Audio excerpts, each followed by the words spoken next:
So, the best Pokemon game of all time is Pokemon, and it's not even close. And actually, its previous version is even better than the number 2 spot. So it goes in right here. Okay, so today we are ranking the 3 best Pokemon games of all time. I've played a shit ton of Pokemon games, from the originals to the best fan-mates to the most questionable ones, like who made this? Like, is this freaking Genshin Impact? Anyways, here is what I think are the 3 best Pokemon games from the originals, because I really can't comment on the endless amount of fan-made games. Or maybe I will in the future, who knows. But for today, the 3 best Pokemon games of all time, from the originals of course, are as follows. At number 3, we have Pokemon Platinum. Okay, chill, don't click away. This is 3rd place out of all the Pokemon games, and yes, Cynthia is hot. But yeah, anyways, Platinum is the best game out of the Sinnoh region, and it is hard carrying it like Kingsman over here. Case and point proven right now. Cause, I'll be honest here, the rest of it is all trash, I tell you. Rule number 2, don't bring the vibes down on the team. Diamond and Pearl got as many Pokemon as I got bitches, which is still a lot of bitches. And if I had a nickel for every species of fire types available, I would have one, because Ponyta does not even count, because it is from the first freaking generation. But yeah, we're talking about Platinum, which, you know, solves this issue. We have a wide variety of Pokemon, which can make every playthrough unique, but also not punishing, because the Pokemon in this game are actually incredibly powerful. We got Staraptor, Luxray, Roserade, Galate, Togekiss, etc, etc. And this is also the generation where we get the physical and special split, making even the useless Pokemons from the previous generations usable. And in most cases, even better. We also get to name our rival, which is a plus for me. And story-wise, I really don't care that much about the central antagonist and their group, which is Team Galactic. Probably the worst and the weakest team compared to the rest of the evil organization. Like, the admins only have 3 Pokemon each, and 2 of them are identical across the board. Cyrus, which is the main bad guy, also has only 3 Pokemon, and he only gets to add 2 more when we face him in hell. So yeah, basically, Houndoom and Gyarados are from freaking hell, which it's not that surprising, to be honest. Just look at them. And oh, another thing, Team Galactic has probably the worst grip out of any evil organization. And no, Team Yell does not count as an evil organization, and if you think they do, you should just put a freaking full stop in your life, if you know what I mean, because you clearly have no standards and will just accept anything that your master throws at you. Oh, and their Jim Carrey haircut doesn't do them any favor, and I know this is supposed to be like a top 3 best Pokemon game of all time, but you know, cut me some slack here. The options are not that great. It's like choosing which disease you want to go out with, and your options happen to be cancer, AIDS, ISIS, Didi? But yeah, anyways, more towards the positive. The world feels much more open and free compared to most games, which is great. The music in this game freaking slaps, and I mean literally. We got that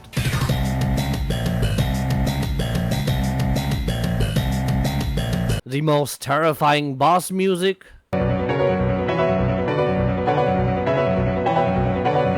And we also have a lot of good things to do in the post-game as well, like catching legendaries, some side quests, the Battle Frontier from Temu. Well, the Battle Factory still slaps. The AI in this game is actually really good, which can make it much more challenging, but again, it is hindered by the fact that the boss fights and even the gym leaders carry only 3 Pokemon with them, with the exceptions of, you know, Candace and Volkner, who carry only 4, which is still depressing. The Elite 4 in this game are actually, you know, tough if you are underprepared or underleveled.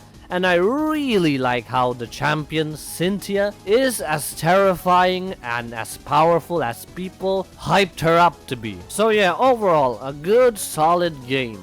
By the way, I am not threatening you or anything like that, but can you please like, comment, and subscribe? Okay, so number 2, we have Pokemon Emerald, and no, this ain't nostalgia talking, this is the OG Pokemon game which still holds up today. The intro to the abilities, the double battles, the diversity, the design, the only generation to give us 2 pseudo-legendaries, the graphics, the ocean. There is so much to do in this game and I really love this. So let's talk about it. Right from the get-go, we are treated like furniture by our mother. Divorce really hits hard, man. Anyways, we probably get introduced to the best looking starters of all time. Even their middle evolutions look extremely cool. And all of them are extremely strong as well. So it is a real head scratcher to pick your favorite starter, unlike some other games. But yeah, the story is kind of mid, I'm not going to lie. It is better than Platinum, but still mid. Like, the beef between the two antagonist group is freaking coconuts, because one of them actually has a meaningful and practical end goal, while the other is just freaking nuts. Because on one hand, we just have a freaking psycho who just wants everyone to drown for some reason, and on the other hand, we just have a guy who is really into real estate business. And yeah, that is practically it.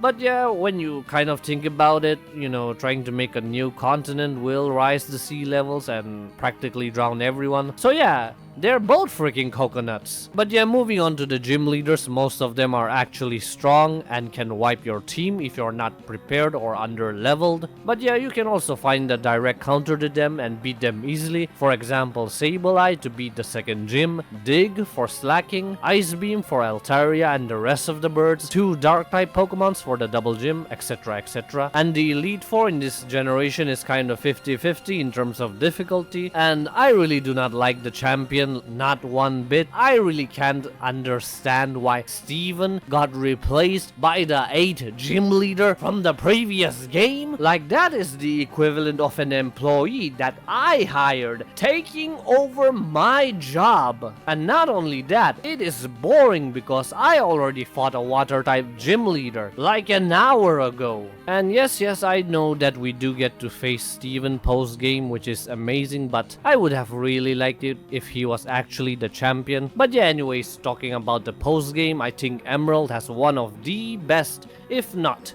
the best post game of any Pokemon games ever. Because not only do we catch multiple legendaries, but I think I speak for everyone when I say that this was the most fun anyone can have hunting down legendaries, especially the Regis. You know where they are, but you can't get to them because you don't know how to read Braille. Pokemon taught us to use freaking Braille, and I'm not even blind. And don't get me started with the Battle Frontier, and when I mean Battle Frontier, we all mean the Battle Factory. Getting to use so many freaking Pokemons that are unavailable to us was a dream, and it was made into reality, and we don't even have to train them. It's like getting all the hoes without the commitment. But yeah, it does feel empty at the end when you know that you can't actually have them. Anyways, the music in this game is also peak, but not as good as Platinum, but overall, number 2 Pokemon game of all time. Okay, so before I inform you about the best Pokemon game of all time, here are 2 honorable mentions, Pokemon My Ass and Pokemon Snakewood. So yeah, with that being said, the best Pokemon game of all time is Pokemon Black 2 and White 2, the best sequel. Fuck Gold and Silver, this is the best. And also I think Pokemon Black and White are better than Emerald, so it goes here at 1.5. But yeah, talking about Black and White 2, these games are the peak of Pokemon, and it does not even come close. Finally, a story that is actually worth reading the damn dialogues, character designs that are freaking cool. Like, man, let me tell you a freaking story. When I played these games as a kid for the first time, the characters Hilda and Rosa made me feel something inside, and I could not wait to see them on the big screen with my boy Ash Ketchum. But oh boy, when I saw that Iris was going to be their new companion, I was devastated, destroyed. discombobulated. And it's not because that she was black, although it did make me a little bit racist. But yeah, the reason why I didn't like Iris was because I was in love with Hilda and Rosa. These were my childhood crushes. But yeah, now that I've grown older, I have no feelings towards them. I just see them as my little sisters. But anyways, let me continue glazing this game. The main villain and his organizations being menacing and compelling is just peak writing, like who the fuck was cooking in this kitchen? And the drip is just the cherry on top. Like this is probably the best design for any evil organization. And yes, the original was, you know, a bit ass, but they've reworked it in the new Black and White 2. So beat that. And yes, there are the priests. Well, yeah, I think they should just retire. And the music for this evil organization is just sweet as sugar. Like even the freaking goons have the most orgasmic battle track. And their boss gets us. The main villain of this game is a freaking demon. Battling him does not feel like any other boss fight because he is literally the boss fight. Cause unlike the bosses from the previous game or any other games where we keep battling them multiple times like we're rivals and shit, that ain't the case for Ghetsis because he is not playing around. We face Ghetsis once and once only because it is either do or die. Only one of us gets to leave this room alive. And the fate of Unova is literally in the palm of our hands. Like this boss fight is that serious. And another great thing about this organization, or this game I should say, is that Ghetsis alone isn't just the interesting character. We've got Carlos and N who are just as mysterious and strong. Like, god damn, why the hell are you bringing a legendary here? The gym leaders in this game are by far the best compared to the other gym leaders because they actually get their asses off that freaking tile and participate in the story. They feel alive because they have their own stories to tell. But the Elite Four on the other end is more or less the same. But Iris on the other hand does have a good story to tell. The difficulty of this game is okay, but it can be altered, which is a really neat feature. And last but not least, the post game. And boy oh boy, the post game is phenomenal.